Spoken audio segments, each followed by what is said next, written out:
Buenas noches.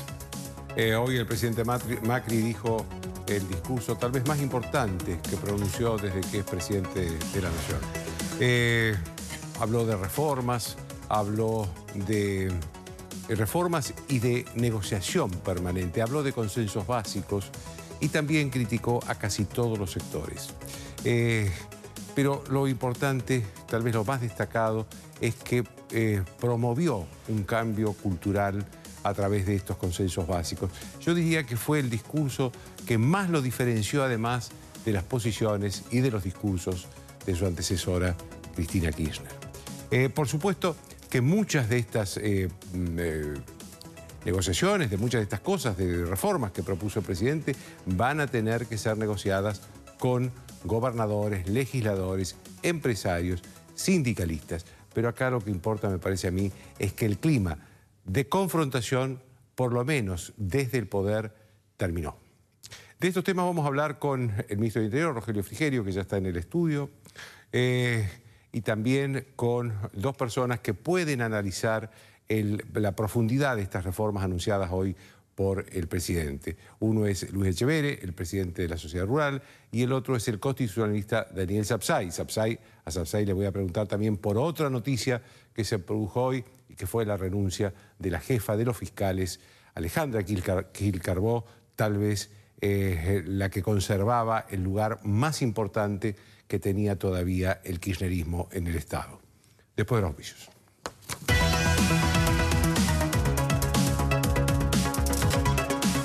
Bien, como les dije, el ministro del Interior, Rogelio Frigerio. Ministro, la primera pregunta que quiero hacer es lo siguiente. Yo vi hoy, escuché el discurso del presidente, vi que había propuestas importantes de cambio, pero también vi que había propuestas importantes de cambio, él lo llamó cambios culturales, pero son cambios de paradigmas culturales. ¿Qué es para usted lo más importante? ¿Los cambios concretos o los de paradigmas culturales? Cuando hablo de paradigmas culturales, me refiero a cuando el presidente habló de vivir en un clima distinto, de ver la historia de otra manera. Bueno, el presidente es el que plantea estos cambios de paradigmas culturales, de los vínculos, sobre todo de las cosas que tenemos que hacer aquellos que tenemos responsabilidades, más responsabilidades que otros, ¿no? El presidente habló no de ajustar, sino de dar, a ver qué es lo que estamos dispuestos a dar aquellos que tenemos más beneficios y que tenemos además más responsabilidades. Los cambios concretos ya los vamos a ir anunciando día a día en términos de la reforma tributaria que le va a anunciar mañana el ministro de Hacienda, la facilitación de los trámites para hacer más factible la generación de empleo que va a anunciar probablemente al día siguiente el ministro de Producción. Y así sucesivamente, el ministro de Trabajo va a anunciar también acuerdos para la modernización de los vínculos laborales. Los cambios concretos, tenemos la reunión con los gobernadores la semana siguiente, es decir, a partir de este llamado a búsqueda de consensos básicos, como lo planteó el presidente, nos queda una agenda de cuestiones concretas a definir, esperemos de acá a fin de año, que van a básicamente ir en línea con el objetivo principal que tiene el gobierno, que es la reducción de la pobreza, que se puede lograr solamente a través de la generación de trabajo de calidad en el sector privado formal. Eso creo que es el resumen de lo que planteó hoy el presidente. Ahora, ¿usted cree que el presidente también llamó a poner fin a la grieta? Porque me parece que él habló, al hablar del consenso, de la necesidad de convivir... De alguna manera sí, de alguna manera unir a los argentinos es otro de los desafíos principales que nos fijamos al comienzo de la gestión, y quizá el más difícil, ¿no? Sí, pero la grieta estuvo hasta ahora. Por eso, quizá el más difícil, en donde hemos podido avanzar menos, pero en la medida en que podamos llegar a estos acuerdos básicos, ¿no? Acuerdos que tienen que estar por afuera de la discusión político-partidaria, afuera de la discusión electoral. Creo que este es un buen comienzo para tener cuestiones concretas en las cuales vamos a estar unidos los argentinos detrás de un desafío común, de un objetivo común. Perdón, permítame que le siga insistiendo con el tema de la grieta, pero ¿usted cree que este clima, que a partir de hoy, que estaban todos los gobernadores oficialistas, opositores, pero también los legisladores oficialistas y opositores, ¿usted cree que se puede ir camino hacia, digamos, una mejor convivencia? Porque tenemos una sociedad fracturada. Absolutamente, y somos conscientes de eso. El presidente hoy también habló del ejemplo. ¿no? De que realmente llegó la hora de que aquellos que tenemos más responsabilidades pongamos el ejemplo. Y el ejemplo de unir a los argentinos, de terminar con esta grieta, también tiene que venir de aquellos que tienen más responsabilidades, espacios de poder. En el pasado era al revés, eran precisamente aquellos que tenían más poder y responsabilidades los que fomentaban la grieta. Así que bienvenido sea que ahora tenemos por lo menos el desafío de trabajar en cosas en común, todos los argentinos, a partir del ejemplo que tenemos que dar a aquellos que tenemos circunstancialmente responsabilidades y poder en la Argentina. Ahora, dígame, ¿por qué el presidente fue tan directo en la crítica a casi todos los sectores, todos los que estaban ahí, los críticos? ¿Era necesario hacer eso? Bueno, también hacemos una autocrítica, porque la política también es responsable de no haber podido solucionar los problemas de los argentinos tanto tiempo. Yo creo que es conveniente hacer la crítica. Que el presidente... Pero no es común ver a un presidente delante de empresarios, de sindicalistas, de gobernadores, de legisladores, de jueces, hacerles críticas a la gestión que hacen. Pero, Joaquín, el presidente siempre ha dicho que nos tenemos que manejar los argentinos con la verdad, que hay que poner la verdad arriba de la mesa, aunque ofenda, aunque incomode. Es a partir de la verdad, de decirnos la verdad, de lo que pensamos realmente que tenemos que hacer, de lo que pensamos que está haciendo mal el otro, y también, por supuesto, con un gran sentido de autocrítica, que vamos a poder empezar a superar estos problemas que vienen de hace muchos años. Probablemente en los últimos 12 años muchos de estos problemas se acrecentaron, pero hay problemas que superan largamente los últimos 12 años del gobierno anterior y que tenemos que hacernos cargo. Aquellos que tuvieron responsabilidades en la Argentina, de que han sido incapaces de resolver esos problemas, o por el contrario, que han acrecentado muchos de esos problemas con el correr del tiempo, y el que se incomoda porque el presidente dice la verdad, y bueno, lo siento mucho, pero es el primer paso, decirnos la verdad para empezar a solucionar los problemas. ¿Cuál es el escollo más importante que van a tener que superar? ¿En qué sectores? ¿En el sindical? ¿En el empresario? ¿En la oposición? ¿Dónde? Bueno, a partir de este llamado a consensos básicos del presidente, de esta suerte de tratar de tener un cambio de paradigma cultural, como decíamos al principio, a partir de eso el equipo del presidente tiene que llevar adelante las reformas concretas que necesita la Argentina para salir de la pobreza, para crecer de manera sostenible, para generar empleo en el sector privado formal de calidad y en cantidad suficiente. Y tenemos cuestiones muy concretas, ¿no? Tenemos negociaciones con los sindicatos, tenemos negociaciones con los gobernadores, con el Parlamento, y vamos a necesitar de aquellos que no están en nuestro espacio político, que no piensan exactamente como nosotros, porque nosotros somos una minoría. Digamos, a pesar de haber ganado la elección y haber tenido una excelente elección. Una minoría elección, más grande, pero minoría. Seguimos siendo una minoría. Después del 10 de diciembre vamos a ser una minoría un poco más grande, pero vamos a seguir siendo minoría y vamos a tener que trabajar de la misma forma que trabajamos hasta ahora, buscando a través del diálogo consensos con aquellos que no piensan exactamente igual que nosotros. Pero eso tiene una ventaja, Joaquín. Tiene la ventaja de que todos los logros que vayamos consiguiendo a partir de esta forma de trabajo son logros que llegan para quedarse, porque están realmente afincados en la sociedad, realmente tienen el consenso necesario para evitar que con el tiempo después venga una contrarreforma y terminemos peor que cuando comenzamos. Por eso nosotros tenemos que también luchar contra la ansiedad, ¿no? ¿Contra la ansiedad de la sociedad o de la dirigencia? De todos, de todos. El camino de salida de la Argentina, de la superación de los problemas que llevan muchos años en la Argentina, no es un camino fácil, no es un camino rápido, es un camino complejo, un camino lento, como el que venimos llevando adelante en estos primeros 21 o 22 meses de gestión. Pero los resultados ya se empiezan a ver. Entonces, sigamos confiando en que el presidente ha marcado el camino correcto para la Argentina. Nosotros estamos convencidos de que el rumbo es el adecuado, de que todos los caminos alternativos los transitamos en la Argentina y nos llevaron al fracaso y a la frustración, y que la clave es ser persistente en este camino. Y por eso es tan importante la confianza que nos dio la gente hace una semana en las elecciones del 22 de octubre. Porque nosotros no gobernamos para ganar esa elección.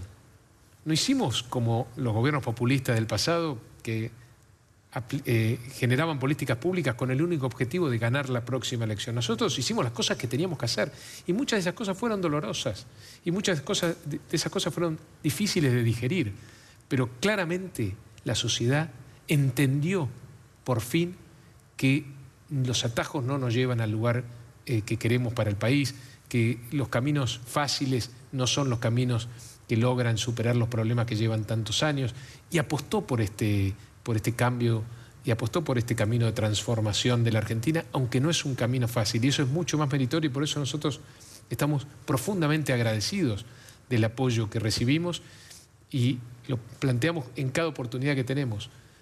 Estamos lejos de creernos que lo que recibimos hace una semana fue un cheque en blanco. Lo que recibimos fue una enorme responsabilidad de estar a la altura de esta expectativa favorable que se generó en la sociedad, y el presidente de alguna manera habló de eso en el discurso de hoy. Cuando usted hablaba recién de que eran una minoría y que van a seguir siéndolo después del 10 de diciembre, yo me preguntaba si la dirigencia opositora, que va a tener que ayudarlos para sacar muchas de estas cosas en el Congreso, es consciente de este cambio en la sociedad.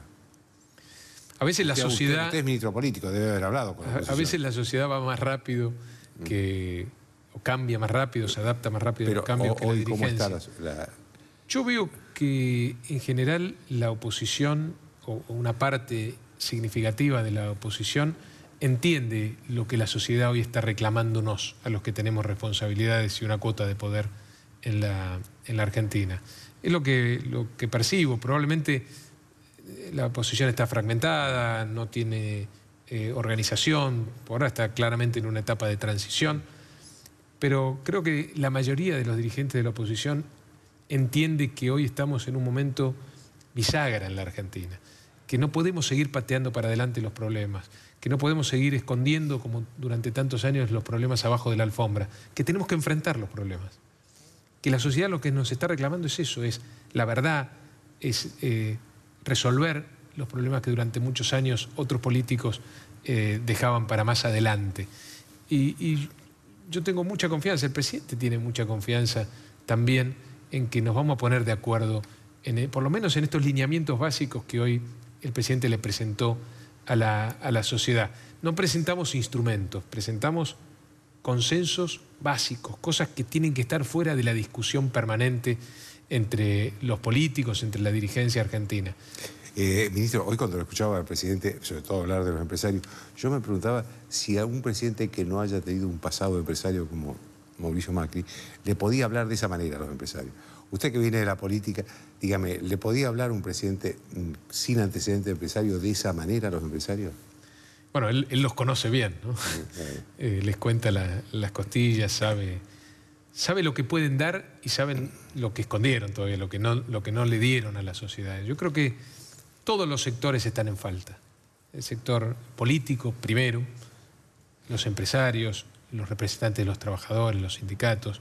En general, todos no han dado todo lo que necesita el país para encaminarse en una senda de desarrollo con una verdadera inclusión social. Y llegó el momento de empezar a dar, de que todos los sectores de la sociedad empiecen a dar, sobre todo aquellos que pueden, ¿no?, que tienen poder y capacidad, para que esto que tenemos que hacer esos sectores brinde la posibilidad de que la Argentina realmente salga adelante, de que realmente podamos cumplir con nuestro principal objetivo de gobierno, que es la reducción de la pobreza, que es por lo que queremos que nos midan al final de nuestra gestión. Ministro, todos los dirigentes, casi todos los dirigentes importantes del peronismo han perdido la elección pasada. ¿Esta es una buena o una mala noticia? Bueno, la buena noticia es que ha ganado el cambio en la Argentina, que a pesar de las dificultades de este camino que elegimos los argentinos, hemos tenido el apoyo de la gran mayoría para sostener este rumbo. Después la cuestión puntual probablemente tenga muchas explicaciones en cada una de las provincias. En algunas provincias ha ganado la oposición, en la mayoría hemos ganado o ha ganado Cambiemos. Me parece que es difícil hacer o tener una idea generalizada, única, de por qué perdimos o ganamos algunas provincias. Hay muchos factores que hay que tener en cuenta. Pero yo creo que más allá de esta elección, que lo que marca fundamentalmente es un apoyo mayoritario de la sociedad al cambio y a este camino de transformación, la oposición tiene que hacer un replanteo y nosotros necesitamos que se construya en la Argentina una oposición republicana, una oposición responsable, que le dé gobernabilidad al sistema, que no piense exactamente como nosotros, porque nosotros creemos que en la diversidad tenemos que llegar a estos consensos básicos que planteó el presidente. Y estoy seguro que va a ser una cuestión de tiempo hasta que en la Argentina finalmente se desarrolle esta oposición republicana, responsable, que le brinde gobernabilidad al sistema y que pueda acordar con el resto de los sectores cuestiones básicas que estén más allá de la discusión político-partidaria. Ministro, déjeme hacerle dos preguntas últimas. Una, ¿la renuncia de Gil Carbó tuvo que ver con los anuncios de reforma judicial del presidente? Es difícil de decirlo, habría que preguntarle a ella. Creo que hizo lo que... ¿Usted se alegró por la renuncia de ellos? Bueno, yo creo que hizo lo que tenía que hacer, lo que le veníamos solicitando desde hace rato, que dé un paso al costado. Yo creo que la Argentina necesita otro tipo de procuradora, otra persona que esté a cargo del Ministerio Público Fiscal, alguien que realmente esté consustanciado con uno de los principales desafíos que tiene, no este gobierno, que tiene la Argentina por delante, que es la lucha contra la corrupción. Y alguien que no tenga, que no sea un militante de un partido político. Nosotros tenemos que encontrar, y bueno, ahora tenemos que abocarnos a esa tarea, alguien que esté al frente de la Procuración, que tenga primero una consustanciación con la lucha anticorrupción y después que no sea un militante político. No podemos cambiar un militante político del kirchnerismo por un militante político de Cambiemos. Necesitamos a alguien que pueda acompañarnos, a todos los argentinos, en este esfuerzo que estamos haciendo también para transparentar la política y luchar contra la corrupción. La última es la más fácil. ¿Los jubilados van a cobrar igual o peor? Porque hay una reforma previsional en el medio. Bueno, primero tenemos que discutir este tema con toda la dirigencia política. De nuevo, vamos al hecho de que nosotros no somos mayoría, así que no podemos... Y tampoco si lo fuéramos lo haríamos, porque tenemos que llegar a un consenso. Claramente hay que tener un sistema previsional sustentable, que asegure que nuestros hijos también puedan jubilarse y que el sistema no haga eclosión en los próximos años. Para eso hay una comisión de expertos que está definida por ley. La Ley de Reparación Histórica de los Jubilados definió claramente esta comisión de expertos que de acá a los próximos 2 años tienen que definir cuál es el camino para hacer un sistema más justo y sustentable en el tiempo. Los jubilados tienen que tener un sistema que les permita que sus saberes no pierdan contra la inflación. Tienen que tener un sistema que actualice esos saberes de manera más automática, más rápida que lo que tienen hoy en día. Y nosotros vamos a ir por eso, por un sistema de actualización más rápida y de un sistema que garantice que los jubilados no pierdan poder de compra contra la inflación, por lo menos hasta que podamos definitivamente derrotar a la inflación, que también claramente lo definió el presidente, es otro de los objetivos fundamentales que tenemos para los próximos años. Le agradezco mucho, ministro. Gracias. Una pausa.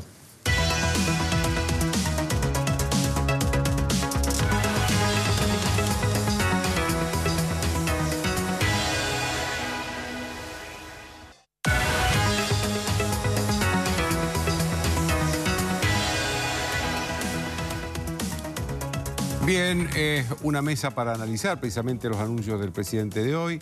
Está Luis Echeverri, el presidente de la Sociedad Rural, y el constitucionalista Daniel Sapsay.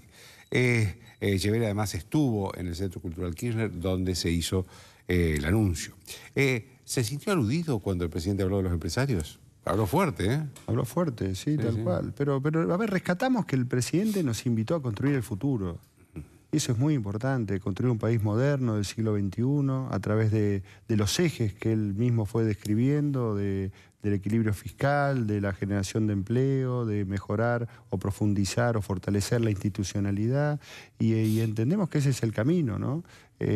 A través logrando consensos digamos, la generación que está hoy es la que está, y a nosotros hoy, de cada uno en su rol, nos toca la responsabilidad de pensar cómo va a ser el país para los próximos 100 años. Entendemos que eso también nos quiso transmitir, y en ese desafío estamos cómodos, porque entendemos que a medida que cada uno va generando y va cumpliendo su parte, genera obligación en el otro. Y ese ida y vuelta es virtuoso, ¿no? Cuando uno cumple, genera la posibilidad del otro de también hacer su parte. Y una vez que las partes van cumpliendo permanentemente, se construye confianza, que es el presupuesto de cualquier edificio del futuro. Ahora, Echeverría, usted vivió momentos difíciles con la guerra del campo y todo lo demás. Digo, ¿usted ve que la sociedad argentina ha cambiado de tal manera que esto sea posible? Yo creo que sí, digamos, sobre todo a partir de cómo se se votó. votó. Siempre confrontada, ¿eh? Sí, pero, más o menos, pero siempre confrontada, ¿eh? Sí, yo veo, pero a partir de cómo se votó, porque se votó de una forma que no se preparó. Algo dijo recién el ministro del Interior, que el gobierno no trabajó para congraciarse antes de la elección y tratar de ganar la elección por alguna acción, digamos que fuera en ese sentido. Sino al contrario, siguió con su programa de gobierno, que muchas veces hasta podía resultar antipático o contrario a lo que podría ser un momento preelectoral, y así todo obtuvo el respaldo mayoritario de la ciudadanía. Bueno, eso, no sé, vemos que es un gran capital que tiene el país, de que la gente vea que tiene un futuro diferente en la medida que vayan cambiando las reglas de juego. O sea que, y seguro debe haber generado una gran responsabilidad en el gobierno, ¿no? Daniel, una primera pregunta sobre ¿qué te pareció lo que pasó hoy con Gil Carbó, ¿no? Que la renuncia a la... Bueno, yo creo que es un paso fundamental para precisamente comenzar con un poder judicial diferente. Es cierto que la Procuración General de la Nación no integra directamente el Poder Judicial, pero tiene una dinámica con el Poder Judicial. A mí me parece que Gil Carbó fue realmente un personaje lamentable. Si uno tiene en cuenta lo que es la Procuración General de la Nación, que vela por la defensa de nuestros derechos del Bienestar General de manera equilibrada y equidistante, y lo proyectamos a la gestión de Alejandra Gil Carbó, ella hizo exactamente lo contrario. Actuó como una militante y encubrió permanentemente los temas de corrupción que podían molestar al gobierno. Además, se manejó con el personal de una manera lamentable también, porque los mandaba de un lado para el otro, subrogaba, algo que está absolutamente prohibido por la ley y que no respeta para nada la dignidad de un fiscal. Lo quiso echar a Campagnoli simplemente porque llegaba a Báez. O sea, recordemos realmente las cosas que esta mujer ha hecho, y me parece muy interesante lo que decía el ministro Frigerio sobre cuál es el perfil que esperan del próximo procurador. Ojalá tengamos un procurador como en su momento fue Sebastián Soler, ya hace muchos años, pero siempre que hablamos de lo que debe ser un procurador nos acordamos de Soler, cuyos dictámenes ahora todavía sirven para estudiar. Daniel, en este panorama que hay ahora, seguramente en los próximos 2 meses, porque ella la renuncia al 31 de diciembre, se va a debatir sobre este. ¿Vos te inclinarías por un reemplazante procurador o procuradora de la carrera judicial, es decir, de que sea fiscal, o por alguien respetado, un constitucionalista respetado de la justicia, de la política? O penalista también. O penalista. Porque acá es importante el derecho penal. Yo lo digo siendo constitucionalista. Habría que ver de qué persona se trata. Claro, en este caso más que la trayectoria, son las personas. Para mí las personas son claves. Ahora, no te olvides que se necesita un consenso enorme, porque necesita la aprobación de los 2/3 de los miembros presentes del Senado. Es una mayoría realmente inmensa. Así que hay que llegar a muchos acuerdos. Y de todas maneras el perfil me pareció perfecto. No tiene que pertenecer a un partido político y tiene que actuar con equilibrio y totalmente lejano al favor hacia el gobierno. Claro, no se debería sacar una kirchnerista para poner un macrista, digamos, ¿no? Él lo dijo. Él lo dijo, sí, lo dijo. Yo estoy totalmente de acuerdo, basta de militantes. Claro. Lo mismo se hizo eso en el Poder Judicial, que muchos de los problemas con los jueces, sobre todo los que tienen que investigar y que cuidar la corrupción, resulta que la gente o es totalmente ligada al gobierno anterior. Luis, ¿cómo ves vos que recorres el clima los empresarios. ¿Cómo ves vos el clima de los empresarios frente a esto? Porque una cosa es el sector agropecuario, que es un sector que, digamos, ha tenido siempre cierta vinculación con la administración del presidente Macri. Otra cosa son los industriales, es el comercio. Bueno, mira, nuestra experiencia, si nosotros repasamos lo que se escribió en su momento el Foro de la Convergencia, la Hora de la Convergencia, creo que fue año 2014, por ahí, bueno, es muy coincidente con lo que dijo hoy el presidente de la Nación. En aquel momento hablábamos de 3 ejes, el institucional, el económico y el social, o sea, muy parecido al discurso de hoy del presidente, y en eso, bueno, el foro está integrado por decenas de cámaras de distinta extracción y distintas actividades de toda la Argentina, ¿no? Así que lo veo muy coincidente con ese empresariado que entiende que a partir del consenso, de trabajando, o sea, de trabajar, y si las cosas salen mal, trabajar el doble hasta que salgan bien, poder generar ambiente de inversión, generar empleo, que haya transparencia, que haya una justicia independiente, división de poderes, federalismo, que se lleven adelante todas las obras de infraestructura necesarias para mejorar la calidad de vida, sobre todo de los sectores más vulnerables, a partir del agua corriente, de las cloacas, de todo lo necesario, donde, bueno, parafraseando al presidente hoy, de sacar de la pobreza a los millones de argentinos que están acá y fortalecer también la clase media. Hablabas recién de las inversiones y hubo un discurso empresario en general, no el sector agropecuario, que viene invirtiendo, pero sí el sector empresario en general, que decía que había que esperar esta elección para ver si el presidente volvía a ganar o ganaba la elección, porque, digamos, eso aseguraba la continuidad. El presidente ganó la elección. ¿Te imaginas a los empresariados invirtiendo? Deberían. Tanto nacionales como extranjeros. Entiendo que debería suceder ese camino, no el caso del campo. El campo inmediatamente, en este año y pico, lleva invertido más de 58.000 millones de dólares, generando empleo no solamente... 58.000 millones de dólares. En un año y medio, sí. Eso es lo que se invierte, lo que se arriesga en ganadería, en agricultura, en todas las actividades regionales, generando empleo no solamente directos en nuestro sector, sino también, digamos, impulsando otros sectores como la industria automotriz a partir de la demanda de camionetas de todo tipo, de la metalmecánica, que están vendiendo más de un 100% más que temporadas anteriores, de los insumos. Para mover esta cosecha este año, Joaquín, hicieron falta cerca de 6 millones de viajes de camión para moverla del campo a las fábricas o al puerto. Después todo ese proceso sigue. O sea, es impresionante. Entiendo que, bueno, si alguno tenía alguna duda, ahora creo que debe estar más que despejada y la realidad es que si no lo llevan adelante, otro lo va a hacer en su lugar, ¿no? Daniel, una de las cosas que anunció el presidente hoy fue la reforma judicial. A mí, bueno, no se dieron detalles, pero a mí lo que me preocupa es si esa reforma incluye alguna agilización en las causas judiciales. Yo siempre digo, estamos esperando una sentencia del caso Menem del contrabando de armas, que es del año 94, hace 23 años que se produjo la primera denuncia del abogado Moner Sanz y todavía 23 años después no tenemos la sentencia definitiva. Bueno, entre los temas, justamente, hay reformas importantes al Código Procesal Civil de Procedimientos y al Código de Procedimientos en lo penal. Que si bien es cierto que mucho depende de la voluntad de los jueces, de todos modos los códigos tienen cantidad de ranuras a través de los cuales los abogados se meten para precisamente dilatar los procesos. Entonces, eso ya me parece importante. Y por otro lado, el control que se va a ejercer sobre los juzgados desde un Consejo de la Magistratura diferente, porque ahí es uno de los puntos donde más se está trabajando, que es la base del Poder Judicial. Ahí parte la designación de los nuevos magistrados y también se inicia el proceso de remoción. Entonces, si no modificamos eso y despolitizamos, porque el último gobierno lo que hizo fue disminuir el número de miembros, pero salvo el más. sector político. Claro. Entonces, sobre 13, 7 el sector político. A pesar de la Constitución habla del equilibrio entre distintas representaciones. Bueno, todo eso a mí me consta que se está buscando, se está proyectando para que eso cambie. Y también el modo como se van a hacer los procesos de designación, que estaban tremendamente sesgados.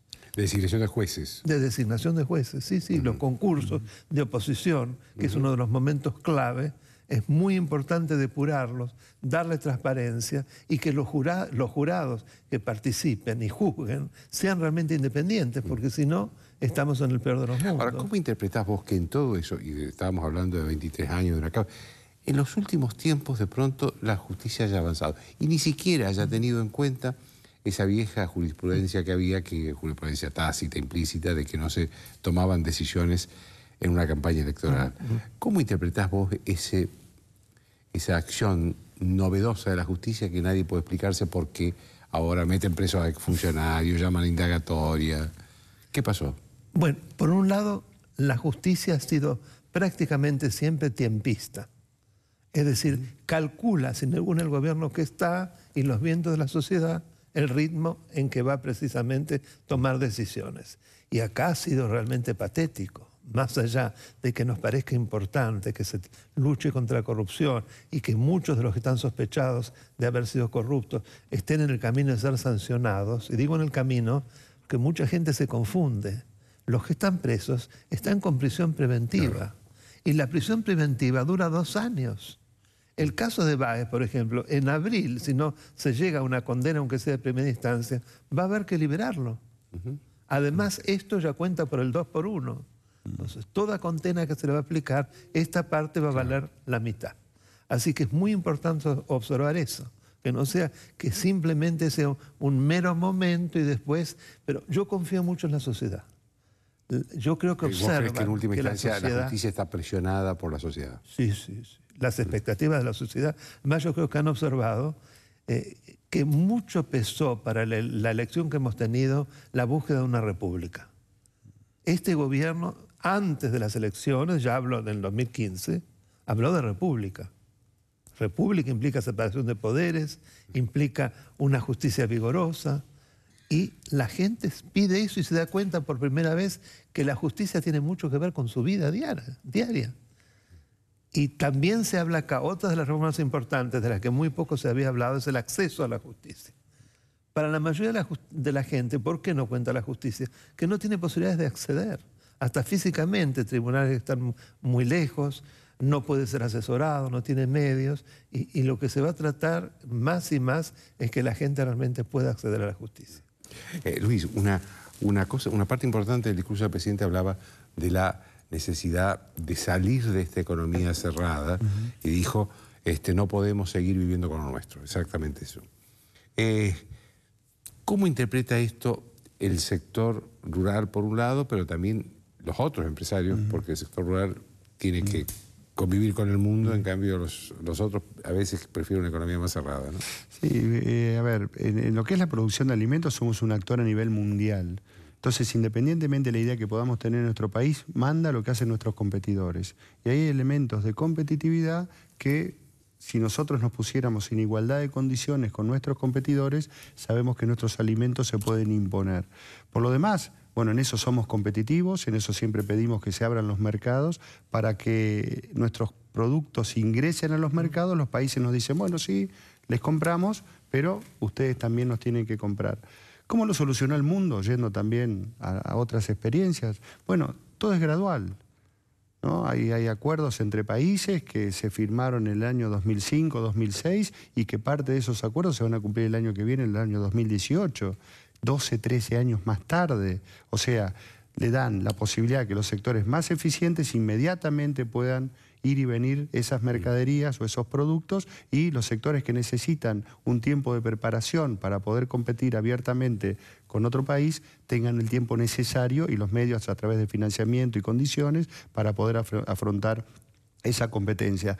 Partamos de la base, todos los países quieren que se agregue valor en su lugar, todos los países quieren conservar empleo, pero también en un punto todos necesitamos vender y comprar. Así que la habilidad está en hacer acuerdos comerciales que permitan ambas cosas, y la competitividad que tanto hablamos, que son esas condiciones de producción, sirve tanto para que nuestros productos lleguen a valores competitivos a muchos mercados, como para también, a pesar de tener el mercado abierto, que sea difícil que alguien pueda vender alimentos en nuestro mercado, ¿no? O sea que es un concepto de doble vía. Ahora, esto es un consenso de los empresarios, vos percibís o es un consenso solo del sector rural? Yo lo planteo como sector rural. Porque ustedes, claro, ustedes tienen mucha relación con el mundo. De cualquier manera, creo que todos somos conscientes, me parece el empresariado en general, que con la economía cerrada ya sabemos que nos fue mal. O sea, aislándonos del mundo y que la economía progresa con el comercio de ida y vuelta. O sea, esa es la experiencia a nivel mundial. Lo demás, bueno, algunos serán más remolones, otros estarán más convencidos, pero está claro que el camino es ese, ¿no? Daniel, una última pregunta. El tema de la Corte Suprema de Justicia, ¿cómo lo ves vos? ¿Necesita alguna reforma también la Corte? Porque, digamos, acá pasamos de una Corte muy prestigiosa a una Corte que cayó, no sé por qué, pero cayó en las encuestas, en su prestigio. ¿Cómo ves ese fenómeno? Porque, digamos, es la máxima instancia de la justicia, ¿no? Bueno, yo creo que de pronto hay ciertas cosas que no tienen la suficiente transparencia. Por ejemplo, la designación de los empleados. Se dan situaciones de nepotismo y eso creo que es muy grave, ¿no? Va opacando determinadas decisiones. Después fue por lo menos desprolijo el modo como la doctora Hayton de Nolasco logró continuar en el cargo. Claro. Precisamente muy poco antes de que saliera el fallo Schifrin, donde se estableció lo contrario. Entonces, eso también creo que son cosas que van limando el prestigio de una determinada Corte Suprema. Muchos tipos de reformas, y yo creo que ahí sí es un lugar también para reducir el personal. Me van a odiar, pero es una barbaridad el personal que tiene y el presupuesto. La Corte. La Corte. Olvidemos el Poder Judicial. Se dice poco esto porque no todo el mundo quiere hablar, pero es son miles de personas que realmente no se entiende. Ahora, Daniel, ¿fue bueno que el presidente, o fue, digamos, legal y legítimo que el presidente hablara, que es el Poder Ejecutivo, hablara de una manera tan crítica con respecto de otro poder independiente del Estado como es el Poder Judicial? Digamos que como es una situación tan crítica por la que atraviesa el Poder Judicial, tal vez fue como una toma de conciencia y una toma de posición para que eso se modifique. Pero creo que en el futuro sería mejor que ya no lo siga haciendo. Sí. Y que se canalizara a través del Ministerio de Justicia. Claro. Luis, una última cosa para vos. El tema de la reforma tributaria, que evidentemente está ligada a una baja de impuestos. ¿Cuán grande es el peso de los impuestos, por ejemplo, para el sector rural? Inmenso, inmenso. Y hay impuestos de todo tipo. La semana pasada presentamos un trabajo de lo que es la presión de ingresos brutos. Se dan cuestiones absurdas, Joaquín. Por ejemplo, el caso de un productor que tiene domicilio en Capital Federal, el campo en provincia de Buenos Aires, y que compró un insumo en un lugar en la Capital Federal que está producido en una fábrica en Catamarca. La factura le cobran ingresos brutos de la ciudad de Buenos Aires, de la provincia de Buenos Aires y de Catamarca. Los tres sumados. Entonces, toda esa cascada es lo que hoy está impidiendo que se genere empleo, por ejemplo, en los lugares donde producimos. Aparte, aduanas interiores, aparte, se graba el empleo. En mi provincia, en Entre Ríos, y en la provincia de Salta, hay un impuesto a la masa salarial. Hay provincias y municipios que cobran el ingreso o la salida de mercaderías. Bueno, todo eso entendemos que hay que revisarlo, porque en definitiva es lo que hoy impide, como decíamos recién, que se invierta, que se genere empleo en nuestro país. Sacando esas cosas, todos los productos, como decíamos más temprano, son competitivos a nivel mundial en calidad para poder imponerse en cualquier parte. Eso es lo que entendemos que va a tener que ser el aporte de la nación, de las provincias, de los municipios. Hay municipios, por ejemplo, como en San Antonio de Areco, a 30 kilómetros del pueblo, una granja de cerdos mediana tiene que pagar por año $500,000 de pesos de tasa de higiene y seguridad. $500,000 de pesos, la granja está a 30 kilómetros en un camino de tierra, y paga otro $500,000 de pesos en concepto de guías para sacar los animales durante todo el año. O sea, tiene $1,000,000 de pesos de costo y a cambio de nada. Y así arranca. Entonces, eso es lo que hay que revisar, porque quedó perfectamente demostrado que cuando se bajan los impuestos o los impuestos son razonables, se invierte más. Pasó con las retenciones. todo lo que se sacó en concepto de retenciones y lo que se redujo la soja, y lo que se redujo la soja, por mayor volumen y por diferencia de precio, fue compensado a las arcas fiscales. O sea, el Estado está recaudando lo mismo sin las retenciones porque se invirtió más, se produjo más y el cambio de precio. Entonces, eso es lo que entendemos que hay que revisar. Entendemos que los lugares de trabajo tienen que ser esas mesas por cadena. Tenemos una muy buena experiencia con la mesa de ganados y carnes. Estamos empezando con la mesa foresto industrial. En las dos mesas está presente el presidente de la Nación, gobernadores, ministros. ¿El presidente va a esas mesas? El presidente de la Nación en persona. La de ganados y carnes ya tuvimos 4 reuniones y tenemos fecha para el 15 de diciembre. Las 4 estuvo él presente y la quinta va a ser el 15 de diciembre con su presencia también, donde todos tomamos nota. ¿Pero llega y saluda y se va o se queda? Llega, empieza la reunión y cuando se va repasa cuáles son los puntos que quedan pendientes, que él mismo tomó nota y dice, bueno, para la próxima reunión repaso lo que tenemos que hacer, tal cosa, tal cosa, tal cosa. Bueno, ese método de trabajo es infalible, porque todos somos responsables, cada uno, los privados, de lo que nosotros tenemos que hacer, que es invertir, generar empleo, y la parte pública, en este caso, tienen la voluntad y la decisión política de destrabar todo lo que está impidiendo que se produzca más y mejor. Bueno, eso creemos que tiene, digamos, mucho futuro, es la forma, entendemos, de construir ese futuro diferente que todos anhelamos a partir del trabajo. O sea, de esa manera, porque también quedó muy claro con el gobierno pasado, el sector público solo no puede. Y por definición el sector privado tampoco. O sea, lo moderno, y que también no inventamos nada, lo que vemos que hacen nuestros competidores es que trabajan en equipo y coordinados. O sea, hoy, para llevar adelante cualquier proyecto de exportación, de ingreso de divisas, hay que tener estrategia. Y para tener estrategia hay que hablar, hay que saber, a ver, cuál va a ser el financiamiento, cuál va a ser el sistema impositivo, que tiene que ser que estimule la inversión y no que la asfixie o que la ahoga. Hay como un ranking de provincias, Joaquín. Te doy un solo ejemplo que es muy gráfico con respecto a la presión impositiva. Según la Agencia Nacional de Inversiones, desde diciembre de 2015 a mayo de 2017, Córdoba lleva recibidos de inversión 3.000 millones de dólares, Santa Fe 2.000, Corrientes 800 y Entre Ríos 20. 20 contra 3.000, 2.800. Cuando vemos, bueno, ¿por qué? ¿Qué pasó?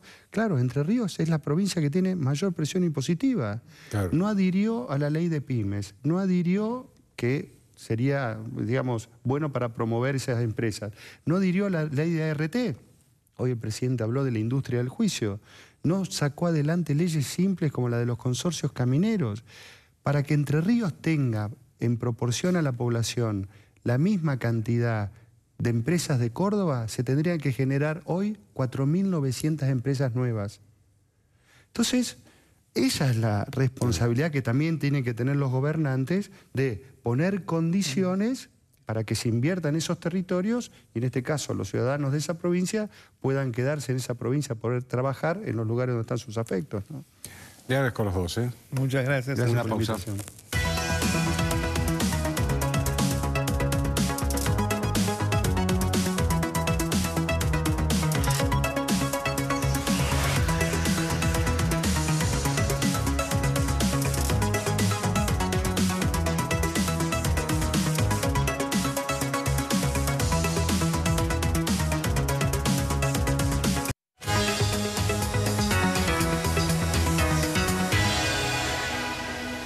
Bien, quisiera que escuchen, vean y escuchen 45 segundos de una parte, que es una parte del discurso que pronunció hoy el presidente.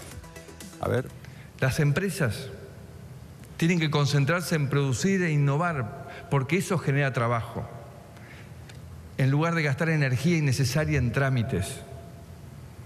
Toda la promoción de la iniciativa privada tiene que darse en un marco de reglas que aseguren que los beneficios lleguen a la gente. Que los beneficios lleguen a la gente. Por eso las empresas no solo tienen que pagar sus impuestos y tratar bien a sus empleados, también deben comprometerse a cuidar a los consumidores y al ambiente, animarse a modernizarse y competir, a pensar no solo en qué pueden arrancarles a los gobiernos de turno, sino también en ver cuál es su aporte a la sociedad. Ver, esto que dijo Macri lo dicen los políticos, hace años se lo escucho decir, eso sí, en un café reservado. Lo que lo diferencia a Macri es que Macri lo dice públicamente, y lo dice públicamente porque él es empresario. Si hay alguien que conoce en la política argentina cómo son los empresarios, es Macri. Hoy se los dijo directamente en la cara, porque los tenía todos sentados de frente a él, esta situación que se decía, se comenta en la intimidad, pero no en público, hasta hoy. Yo creo que el discurso del presidente de hoy tiene dos grandes aspectos, ¿no? Por un lado, las reformas. La reforma tributaria, la reforma electoral, la reforma judicial, la reforma para bajar el gasto, la reforma para bajar los impuestos, en fin, hay una serie de reformas que, por supuesto, estamos entrando en el periodo inicial de las reformas, porque ahora todas esas reformas, la mayoría de ellas, salvo la laboral, que parece que la van a negociar sindicato con sindicato, todo el resto necesita la aprobación parlamentaria. Para llegar a la aprobación parlamentaria, muchas de esas reformas necesitan un acuerdo previo con los gobernadores, muchos de ellos son peronistas, y después el acuerdo parlamentario donde, como dijo el ministro Frigerio esta noche, el gobierno sigue siendo minoría y va a seguir siendo después del 10 de diciembre, a pesar de que ganó la elección, porque lo que se renuevan son parcialmente las dos cámaras nacionales, la mitad de la Cámara de Diputados y un tercio solamente del Senado. Así que, por lo tanto, va a necesitar el gobierno de esos acuerdos. Lo que estamos hablando es del inicio de una etapa de reforma permanente, como señaló el presidente, pero hay que ver esas reformas cómo se concretan y cuándo se concretan, porque muchas de ellas van a llevar mucho tiempo. De hecho, se habló mucho hoy de la reforma previsional, de la reforma para los jubilados. Y yo creo que eso va a llevar mucho tiempo, porque el presidente mismo dijo que eso va a pasar previamente por una comisión evaluadora creada por la Ley de Reparación Histórica y después recién va a ir al Congreso, que tendrá que ser aprobado por las dos cámaras. Es decir, hasta que esa comisión se ponga de acuerdo va a pasar un tiempo, hasta que el Congreso después se ponga de acuerdo va a pasar un tiempo. Yo no me imagino a una reforma previsional antes, por ejemplo, de fines del año que viene. No me lo imagino. Sí alguna otras cosas, por ejemplo, la reforma electoral, que el presidente no pudo, porque el peronismo le hizo una travesura en el Senado, no pudo imponerla en esta elección para votar de manera distinta. Sí me imagino que eso va a ser ya rápido, porque el peronismo se ha dado cuenta, digamos, que esas travesuras tienen su costo político. Pero este es un aspecto, las reformas concretas, prácticas, que van a empezar a negociarse. El otro aspecto que me parece que es más importante tal vez que este, o tan importante como este, es el cambio porque a pesar de que el cambio de clima político, a pesar de que el presidente le hizo duras críticas a casi todos los que estaban ahí, a los jueces, a los legisladores, a los empresarios, a los sindicatos, a los funcionarios de él, de la política nacional, del gobierno nacional, y a los funcionarios de los gobiernos provinciales y municipales, a todos les hizo crítica. Lo que abrió es un clima de consensos básicos, y dijo algunas cosas, por ejemplo, que la historia debía servir para conocerla, para no ignorar lo que hizo la historia en la Argentina, pero no debía servirnos para enfrentarnos hoy, porque hoy nos estaba dividiendo la historia. Dijo, digamos, yo creo que es el discurso, sinceramente, más distinto del de Cristina Kirchner. Creo que ahí se abren dos liderazgos, yo diría, de cultura política muy distintos. Vamos, el de Cristina Kirchner, que sigue manteniendo un discurso de confrontación, de grieta, y el del presidente, que dice, vamos a intentar dar por cerrada la confrontación, dar por cerrada la grieta. De hecho, él hoy, casi formalmente, dio por cerrada la grieta. No lo dijo así, pero cuando convocó a todos los sectores a una negociación permanente para hacer reformas permanentes, estaba de algún modo borrando esa grieta que obviamente obstaculiza cualquier negociación, cualquier acuerdo. Yo creo sinceramente que lo más importante de hoy es precisamente ese anuncio de un cambio de época, de un cambio en el que pasamos de la lógica amigo-enemigo a la lógica todos podemos tener un poco de razón, negociemos y vemos si acordamos. Esto me parece que es el aspecto. Ahora, si esto se va a concretar en la realidad de los hechos o no, no lo sabemos hoy. Recién es un camino que ha comenzado. Chau, hasta el lunes.